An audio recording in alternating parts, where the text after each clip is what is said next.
Okay, I've got some questions for you based off of your book, Will I Poop When I Die? I hate to be the one to tell you this, but... Welcome, MythFits.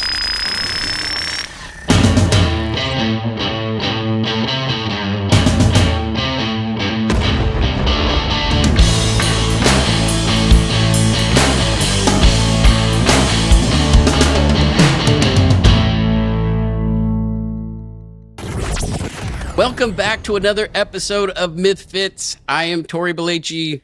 And I'm Kari Byron. Hi, I'm so Kari. excited we're doing this every week. I love this so much because it gives us a really good excuse to catch up, but also not only do we get to connect with the fans online and here, but we get to talk to some of the most interesting people. This is so much fun. We have a very peculiar subject that we're going to be talking about today. It's death. I know that sounds dark, but we're going to try to look at the light. I don't know, just like... Well, death is a part of life, man. We deal with it every single day. It's not something you can avoid. Like, but it doesn't have to be always grim. Like, if we bring the science to it, it's interesting. I mean, our entire show is based off the Darwin Awards and people, you know, coming to their demise in really bizarre ways. So I feel like we can walk that line. Well, I feel like you and I don't know, all the crazy things that we did on Mythbusters, we're fortunate that we didn't die during the making of that show because there were so many crazy things that we did. And it's like the fact that we survived it, it's a miracle. I was super scared when Jamie and Adam tested Buried Alive because they put Jamie in a coffin, like a real coffin, a metal coffin. And, you know, they had medics and stuff standing by, but they started loading dirt on top of the coffin the way they do when it's out in a graveyard. And just like, they didn't even get to 6 feet before the coffin started collapsing. And right. It started crushing the metal casket. Yeah, I thought they were going to crush him. I remember being super duper scared. Like when they called it, they're like, let's pull him out. I wasn't afraid at all. You got this. Will you? I was like, he's going to just break out through the dirt. He's like a robot. We did Coffin Punch with you. It was the same sort of thing where it was like nerve wracking. Well, it's the myth about being buried alive. I think it was the fact that there's not enough oxygen in the casket that you would eventually suffocate. And so you wouldn't survive very long in being buried 6 feet under. But, so I guess being crushed would be the best case scenario? God, no. I can't even imagine that. I'm claustrophobic, so the whole thing like gives my me worst nightmare. You remember we went to the Mooter in Philadelphia? Oh, yeah. We had extra time, and you and I always go on some sort of journey or mission. And I'm like, ooh, we're in Philadelphia. The Medical Oddities Museum is here. That place is so cool. Yeah, and I had never been there. And we were filming a show out there, and so we had an extra day. So you were like, you got to come with me to this museum. You're going to love it. And it was just like, there was like different, skulls and weird animals that were born with 2 heads. I mean, it was just all this crazy scientific macabre oddities. And that museum was like one of the coolest museums I'd ever been to. Like giant skeletons and tiny skeletons and an entire wall of like skulls that had been lobotomized or had decayed from syphilis. I know I sound really excited talking about this, but it was really, really interesting. My favorite was like little baby conjoined twin skeleton is like kind of on their t-shirt because it's it's so interesting. They had an entire library of things that people had swallowed. Like wild. It's just wild. Yeah, it's not like a morbid or scary. It's a curiosity thing where it's just like, what does the inside of your body look like? What does this, this disease look like after? But then when we were in LA, my wife and I were in LA, and it was like, we had some time off, and we're like, have you heard of the Museum of Death in Los Angeles? No, tell me. Oh my God. It was the most like heavy, oh God, it was so creepy. It was real life death. Like they had a shirt from a prison inmate who had been electrocuted in an electric chair. And it was like sitting on a fake electric chair and all burnt. They had photos of car crashes, like when the police are on scene, just stuff that you can't unsee. Letters from serial killers. It is, we go through it, and it just, after we were done, we were both so depressed. It was just very romantic date you took your wife on. I know. We thought it was going to be more like the Mooder, where it's like curiosity things. Oh, here's these crazy, things around death, like a guillotine or whatever. But no, it was like real life. There was like a video. There was actual video playing 24/7 of a person being embalmed. But so we leave, and we're just like, we were so depressed. And we're just like, even if we went to Disneyland right now and spent the rest of the day, it would not clear our heads of what we just saw. It was horrific. I mean, just after this conversation, I feel like we should throw up a picture of like a puppy or something, just to cleanse our brains from hearing about this. Like, that's a good idea. We talk about, we talk about death all the time. I mean, one of the things that was on the Mythbusters board for a really long time, because, the Mythbusters board had all kinds of myths, whether we could bust them or not, whether we could build them or not, no matter how crazy they were.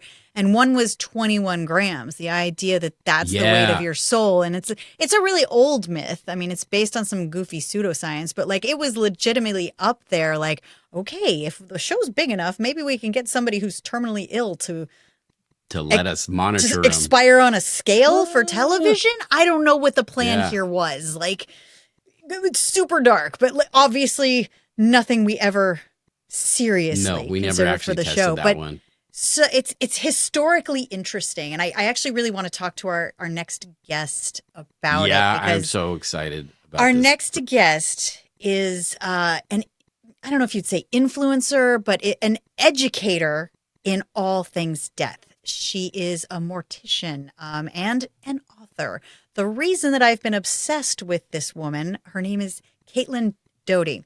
Now, when my daughter and my niece were young, they had a lot of questions about death, and we went and got her book, Will the Cat Eat My Eyeballs?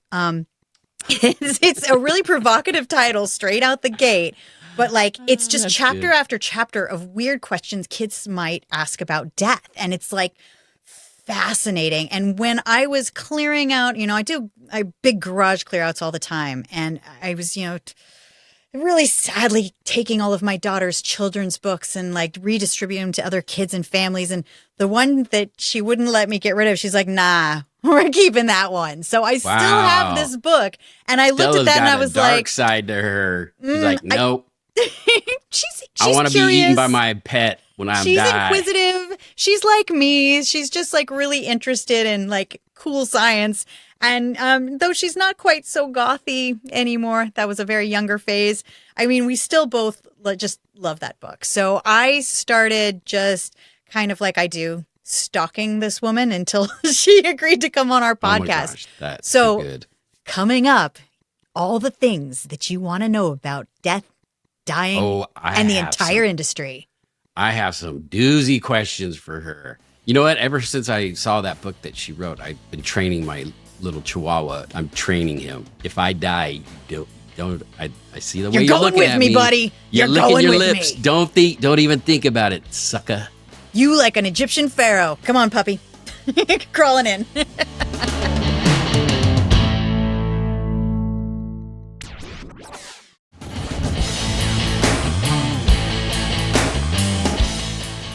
I'm so excited to bring in this guest because, Tori, as you know, I am a longtime fan, but I would like to welcome Caitlin Doughty. She is a writer, a mortician, and an advocate for the funeral industry, and also, I guess, a death influencer, you would say? I'm sort of I've been called the original death influencer. I actually got a portmanteau in the New York Times as a death-fluencer, which was, I guess I'll take that. But You'll take it. But when I started this game, there weren't even influencers, I'm old. So you were like one of the original death influencers? I guess, but I'm not. Influencers I usually associate with trying to sell you something. With really, my advocacy is trying to convince you not to pay as much for funerals. So I'm sort of trying to influence you to, I'm sort of the original de-influencer, maybe. Well, Caitlin, I am excited to have you here because I am a longtime fan. My daughter she was a little gothy when she was younger, and my niece as well had a lot of questions about death that I couldn't answer. So I had bought your book, Will the Cat Eat My Eyeballs? And we were obsessed with it. Like, I carried facts from it all around for a long time. Like, I felt like I became a little bit of an expert in this. And it made it a lot easier for me to talk to kids when they would ask difficult conversation questions. So I just wanted to tell you straight out the gate, like, I'm very, very familiar with your work. And, coming from Mythbusters, I don't know if you know this, but Tory and I, our entire career was based on the Darwin Awards and Snopes, and basically people coming to their demise in very strange ways. We always wanted to be very respectful because, death is scary, but it's also a part of life. So we're respectful of it. But man, people do some dumb stuff to kill themselves. They sure do. Well, first of all, thank you for having me. I'm so excited that you have this show now. Welcome back. This is really exciting. Of course, respecting the dead is the thing that you put in the forefront. But when you're talking about it in terms of science, in terms of cultural history, in the way that we all do, I think that actually sort of ratchets up the respect a little bit, because we're honoring the person, even if they died in a dumb way. You're honoring the person, but you're honoring society by not hiding death away and acting like it can't be honestly spoken about.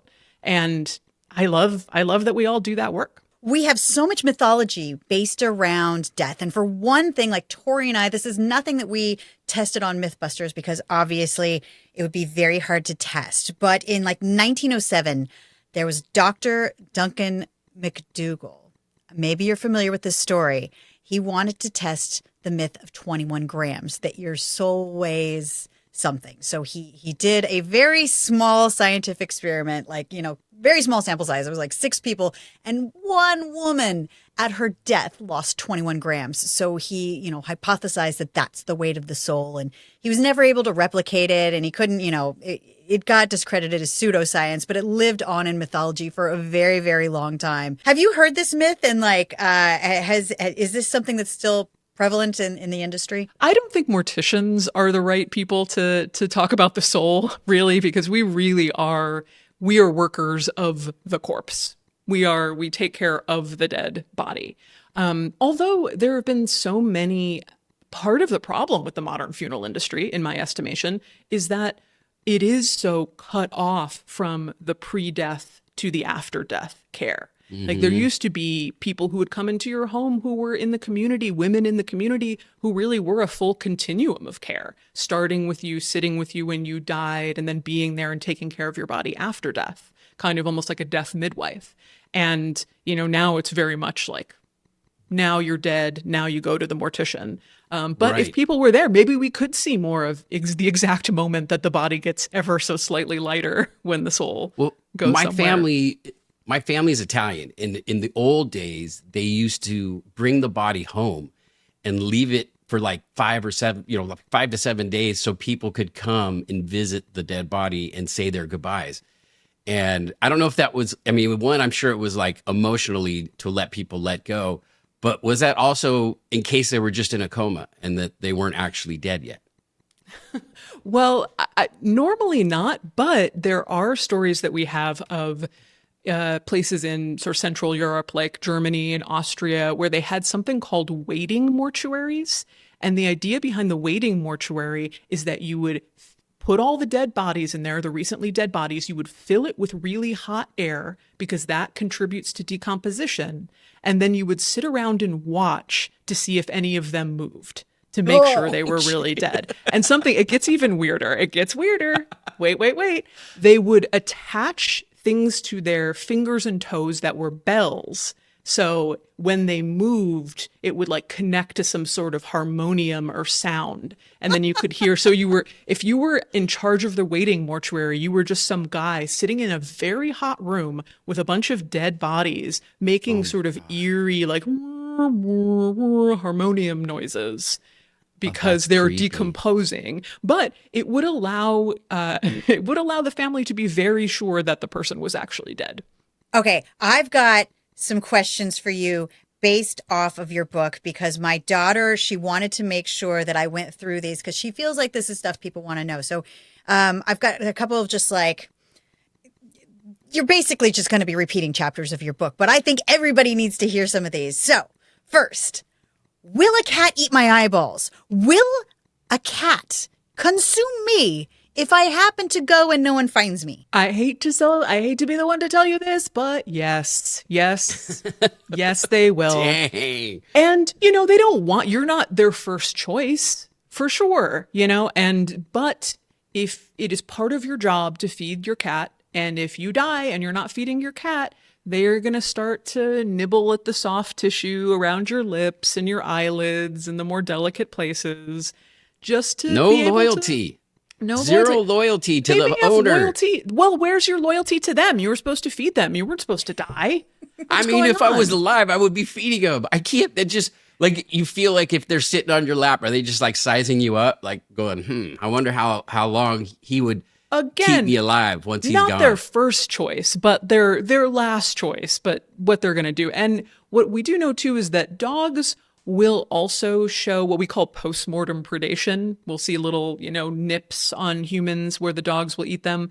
But from my understanding, dogs will wait longer, and they also usually they're a little bit more loyal. They're a little more demure in their choices, but they also will do it because they're really anxious. They don't know why you're not waking up. They can't get you to wake up. Yes. They're chewing, they're gnawing, they're trying to say, hello, hello, hello, what's going on?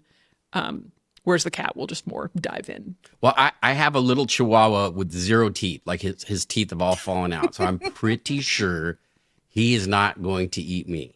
That's a good way. That's a good insurance policy to prevent that. Last night we found him. We were feeding my daughter like little sausages, so we were cutting them up, and he came into the living room and it was stuck in his mouth and he couldn't eat it. He was just like sitting there with the sausage in his mouth, and I was like, there's no way you could eat me. There's no way. That could be your toe someday. Just can't quite do it. All right. Next question. Will my hair keep growing in my coffin after I'm buried? No. Very cool idea, but no. What's actually happening, so when you're alive, you are producing glucose, and glucose makes the cells that grows your hair and grows your fingernails, for instance. But once you die, that stops, and they're not growing anymore. But the reason that it has existed as a myth for so long is that what does happen when you die is you dehydrate. The fluid goes away and you're basically you're shrinking kind of like a fruit, like a, desiccated fruit. And what that happens is it pulls your nail beds back, it pulls your scalp in, and it seems like more of your nail is being revealed, more of your hair is being revealed. So it appears like it's growing, but it's not growing at all. You're just shrinking. That's really interesting. Because ever since you're a kid, that's the myth that you would hear, that your fingernails, toenails, and your hair would continue growing. Myth busted. Myth busted. We did it. We did it. Okay, next one. This one is a question I get from kids a lot. Will I poop when I die? You might, if you're lucky. So your sphincter, as they call it. You can see how mature we are on this show. Yeah. That's actually, the scientific name is, of course, the external anal sphincter. That's actually a voluntary muscle. So that's why when you sit down to poop, you go, poop down, poop time. You're like, it's poop o'clock, and you can release that muscle and poop. But when you die, your muscles are completely relaxed. So you no longer have the ability to control whether or not you're opening that sphincter. This is my technical diagram of that. Use your hands. For those listening, I'm making a circle with my fingers. A small circle to a very large circle. A small puckered circle going into a larger circle. And because, when you're moving a dead body, for example, as a mortician, you might sit the body up or roll the body over the stomach, and it gets crunched. And then if there's no muscle holding the poop in, off it goes to freedom. There you have it, folks. Now you know. When you die, you shit your pants. Not always, but it is a possibility. You've seen how many corpses over your career? What are some of the crazier ones that stick out to you that you just were like, when they brought them in, you were just like, whoa, this is something I've never seen before. Your 6 feet under moment. Yeah, I think, I just think of them as all my friends, so I can't even pick one. But I think that the most surprising ones are there's one end of the surprising where someone, like for example, there was someone who was killed on the BART train in San Francisco. And you would be like, oh, this person is going to be hit by the BART train. They're going to be completely messed up. Yeah. And here's this like absolutely perfect young man's dead body with like a couple little scratches on. And so it's sort of like, what happened to you? How did this train hit you enough, like basically run you over enough to kill you? And you don't really look like anything happened to you. And then something else will happen where it'll just be like, oh, this person was just found in their apartment after a day, and they'll be severely decomposed, like almost like mold has started to grow. And it's like, wait, how did this happen to you in such a short period of time? So it's always an interesting, and why I think funeral work can be really interesting is to try and figure out how the person died. Why is this happening? Why is one body reacting a completely different way than another dead body? It just ends up being really, really interesting. I don't know if anybody's like come in with a completely like thing that I've never seen before. One guy, I walked into the refrigeration unit once, and I didn't realize he had a glass eye. And the eye was just open, and he was staring up at me with like one perfect glass eye. It would freak me out so bad. Yeah, it was like, because your eyes actually after. Like, yeah, exactly. Like, hey, how's it going? Exactly. Like, are you winking at me, sir? You're all hello? Yeah. And they usually cloud over, the cornea will cloud over pretty shortly after death. And so when you see one perfect eye, you're like, wait a second. Something's up here. Wait a second. Have you ever experienced the postmortem death groan? Like, I hear that's gases coming out of your body. Have you ever experienced that? Yeah, it's just a little noise, especially if you're moving someone, and the gas presses into the lungs, or the sound is kind of pushed up through your windpipe, and you get a little like, but sometimes people talk about it as if the dead are wailing, which is not. That's a myth busted. That doesn't. Myth busted. Myth busted. Another myth busted here.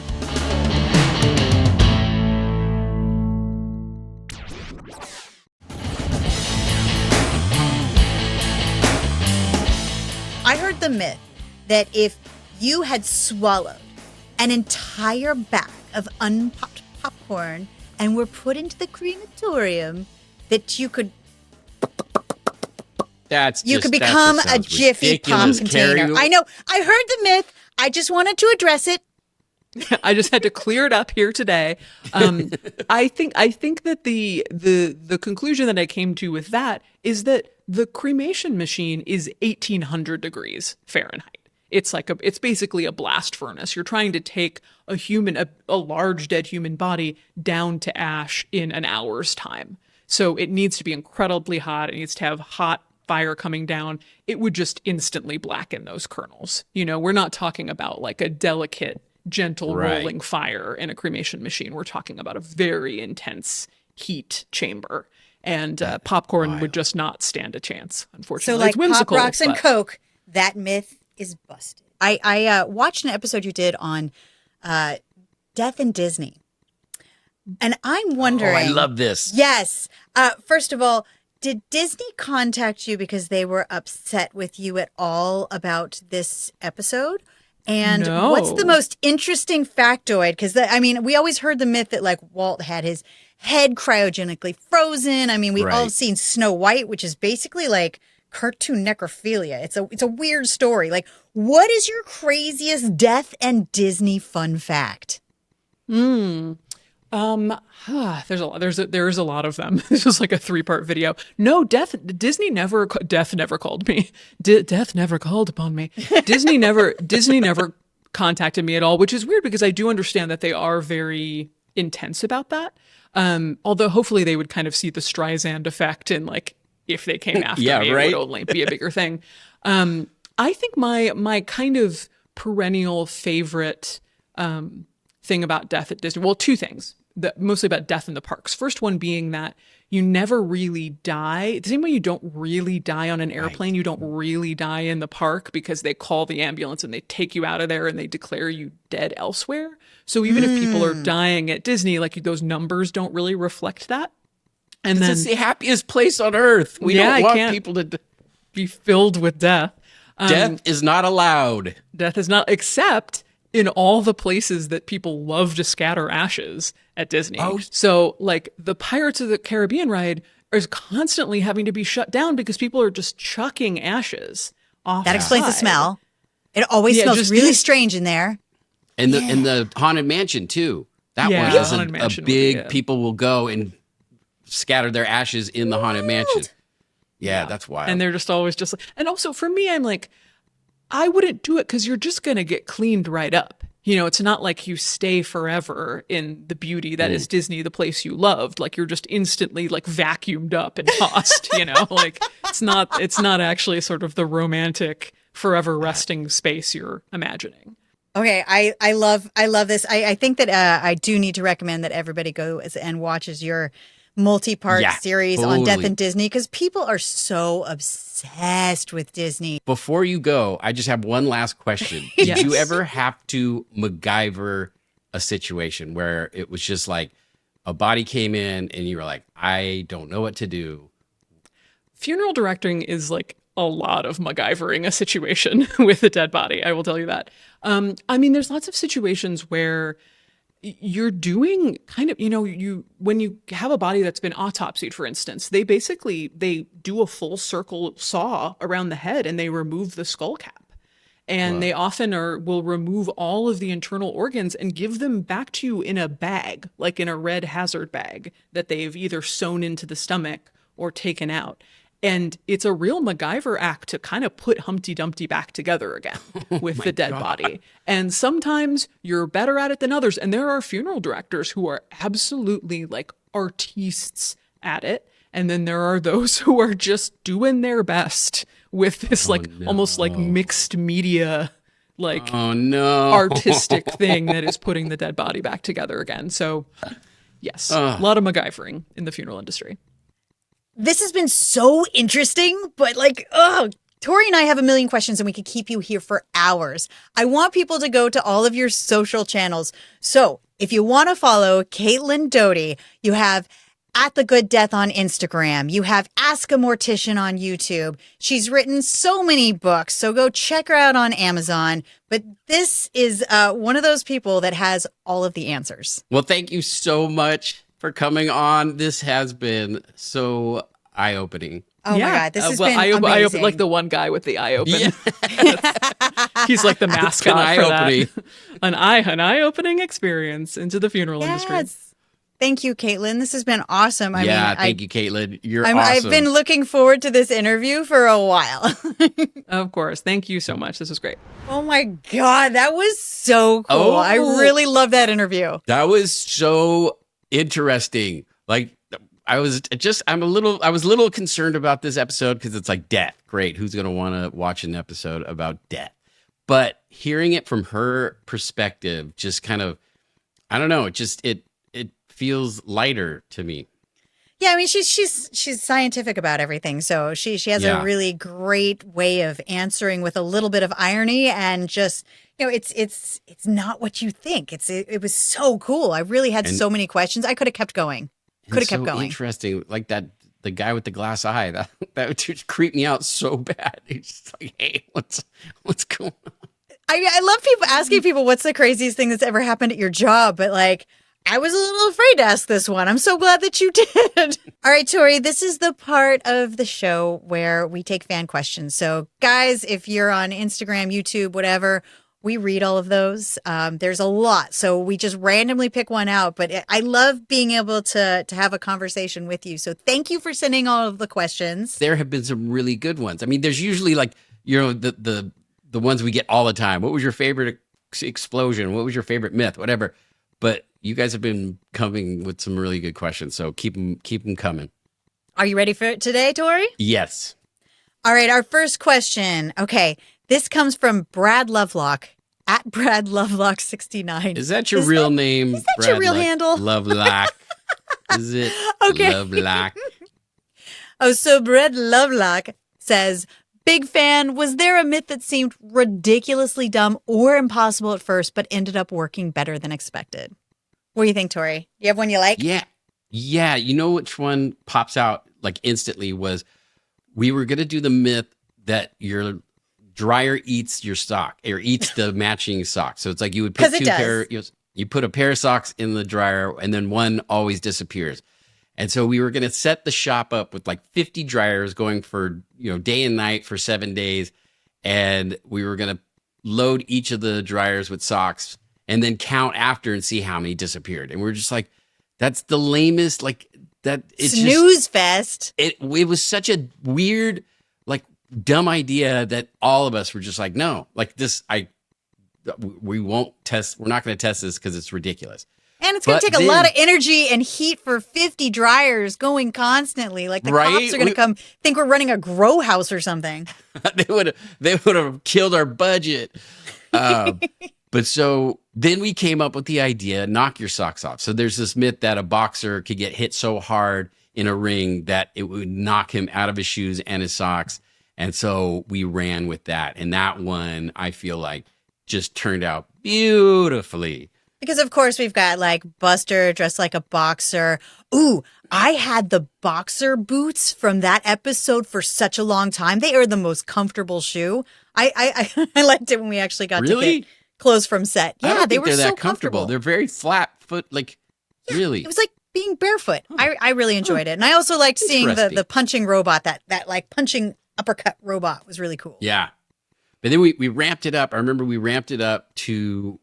We welded a giant steel bar that weighed, I don't know, like 800 pounds, welded it to the back of a flatbed truck, drove it down the runway, had Buster standing up with his boxing outfit and his socks, and smacked the crap out of Buster. Like it, I think I got it up to like 50 miles an hour, and we just like hit him so hard with this steel bar that was sticking out the side of the truck. That was one of those like, what are we doing moments? This is so ridiculous. Like we just kept amping it up. And then like we still couldn't get his socks off. So then we went out and decided to use explosives because that's what we always do. So we had all of these like, busters, mannequins set up with socks on like in a big field.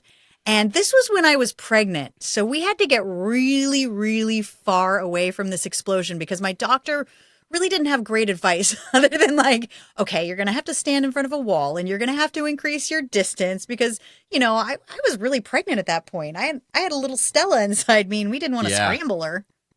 But we did, you don't want to scramble her. Scrambled eggs. What we ended up doing is getting all these mannequin feet. And so we stuck all the mannequin feet on these posts and created this like rings every 10 or 25 feet away from the explosion because we set off 500 pounds of AMPO. So we knew this was going to be a big blast. So we had these rings of feet, mannequin feet that we slipped socks on. And then we were hoping that the blast wave would hopefully knock off some of these socks. And I think we did. I mean, we destroyed a lot of the mannequin feet and completely singed all the socks, but there was some on the outer ring that I think we actually were able to knock off. So, and I mean, like ANFO's the pushing explosive. So it felt like that was, if anything was going to do it, that was going to do it. But I don't think it made the episode. So here's the little behind the scenes dirt that happened. I think, Linda talked about this on a previous episode a little bit, but it happened to have been a low hanging cloud day. It was foggy. And so instead of the wave just kind of dissipating upward, it propagated out along the topography and into the local town. And it knocked some tiles down in a school. And it maybe busted a couple windows in the town. Yeah. And somebody like fell out of their car. It was a big like some guy tried to get us to pay for his refrigerator because he said his refrigerator stopped working after the explosion went off. Yeah, good luck with that one.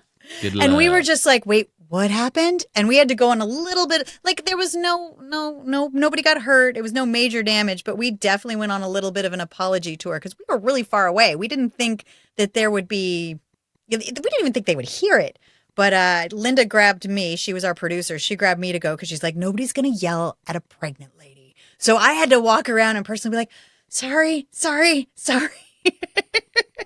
replaced all the windows and the tiles, and we actually probably left it better than it was in the first place. Because I think we went from single pane to double pane on a couple of those, so they didn't have to hear any more of our explosions nearby. Quick question. Yeah. Do you think there's an afterlife? Yeah. Well, It's made me think. Like, I'm curious to know. Yeah, I mean, I grew up in a Catholic family when I was young, and I went to a lot of church with my grandma. But as an adult, I've always been more of an atheist. But as I get older, I think it's like a prayers in a foxhole kind of thing. I want to be haunted so bad to prove it to me, because I want to believe, and I have with several people done the Houdini thing, where you give them a word that only the two of you know. I get it. So and that then you like have a seance. So if somebody comes to you and they're like trying to prove it to you, like I have several friends. My Aunt Betty in particular promised me, because she knew she was going soon. She promised to haunt me, and we had a password. So I on Mythbusters for years. What's the password? I mean, you don't have to tell me now. I'm not going to say it. I can't say it. No, you don't have to tell me now. But when we're done with this podcast, I want to know what that word was.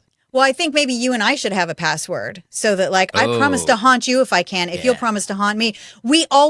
Mythbusters, when we would go to these places, there was always a hotel that had one room that they're like, no, this one's definitely haunted. And Tory would always, we would go sit in the room, wait to be haunted, because you knew I really, really, really want to be haunted. But then ultimately we'd get bored and you'd scream and you'd scare me, and I'd practically wet myself, and I'd scream and run, because though I don't necessarily believe in the afterlife, I'm also a very jumpy person who watches a lot of horror movies. Yeah, that's how about you? Interesting. What are your thoughts these days? Yeah, I completely believe. I know it's like, oh, you're a scientist, but not really. No, you're always. It's just like we're always Mulder and Scully. You've always been Mulder. But yeah, no, I definitely feel like there's a better place beyond. Like we're going somewhere else after this.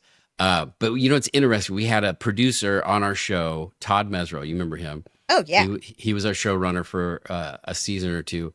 He told me the story. We got to get him on, because he's got so many crazy stories from producing Mythbusters and then producing other shows. But he had the story of his wife when she was a little girl. She was at her grandmother's house, and they were all in the back room with the grandmother, and she was playing in the living room. And the grandmother was on her deathbed, and she said she was throwing a ball, running, from the kitchen to the living room. And then she came back out of the kitchen into the living room. And she said the whole living room were filled with people. All these people were dressed in these clothes from a long time ago.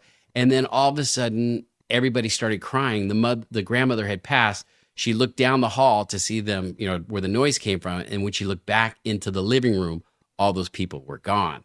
And so then they opened. She was telling him, she's like, I just saw there was all these people in the living room, and they're like, what are you're nuts. So they opened up old photo albums, and she started picking out, yep, that person was there, that person. All these relatives were in the living room to take the grandmother home. Isn't that crazy? I mean, it gives me chills thinking about that.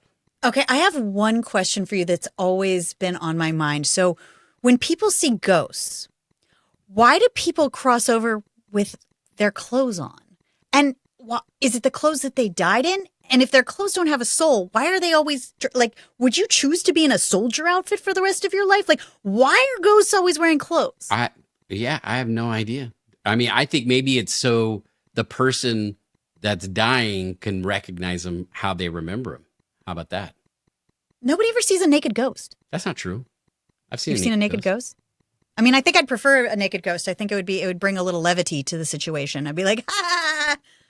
Do you hear that joke? There's a group of villagers in a church, and the pastor's up there, and he's like, has anybody ever made love to a ghost? And nobody raises their hand. And this one guy in the way back goes, yeah, I have. And they're like, what? What was it like making love with a ghost?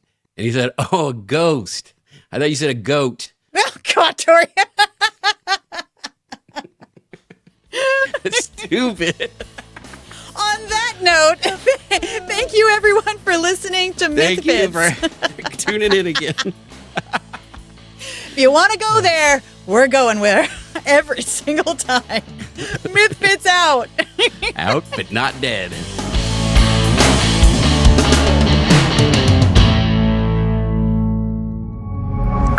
Pioneer.